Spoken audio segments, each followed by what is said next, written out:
معاشی حالات عموماً ووٹرز کے نقطۂ نظر کو متاثر کرتے ہیں اور معیشت کے بارے میں تازہ رپورٹ صدر ٹرمپ کے لیے خوشی کا باعث ہوگی، جس میں کہا گیا ہے کہ گزشتہ 2 اشروں میں امریکہ میں پہلی بار بے روزگاری کی شرح 4% سے کم ہو گئی ہے۔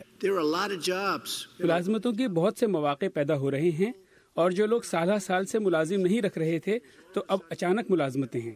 اوباما انتظامیہ کے 7 برسوں میں معیشت عموماً معتدل رفتار سے ترقی کرتی رہی، اس میں وسعت جاری رہی ہے اور صدر ٹرمپ کی زیر صدارت کبھی کبھار اس میں شدت بھی آئی ہے۔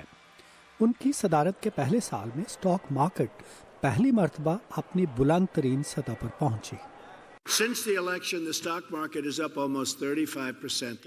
ریپبلکن پارٹی کے رہنما اس کامیابی کا سہرا ٹرمپ صدارت میں اپنائی جانے والی اس قانون سازی کو قرار دے رہے ہیں جس میں بڑی کمپنیوں اور بہت سے ملازمین کے لیے وفاقی ٹیکسوں میں کٹوتی کی گئی ہے۔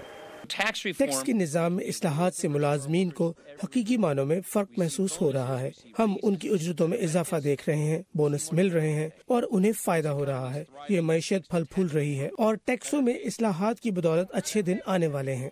مگر ڈیموکریٹس کا کہنا ہے کہ اجرتوں میں اضافہ سست روی کا شکار ہے اور ٹیکسوں میں کٹوتی کی قیمت ادا کرنی پڑتی ہے۔ سالانہ وفاقی خسارہ جو کہ اوباما دور میں نصف رہ گیا تھا اب بلند ہو رہا ہے۔ یہ تو اوپر کی سطح پر موجود لوگوں کے لیے ٹیکس میں چھوٹ کی خاطر ادھار لی ہوئی رقم تھی۔ کانگریس کے وسط مدتی انتخابات قریب آ رہے ہیں اور بہت سے مبصرین ان انتخابات کو صدر ٹرمپ کی کارکردگی پر ریفرینڈم کے طور پر دیکھ رہے ہیں، مگر ووٹرز کے ذہن میں معیشت کے علاوہ اور بھی کئی چیزیں ہوں گی۔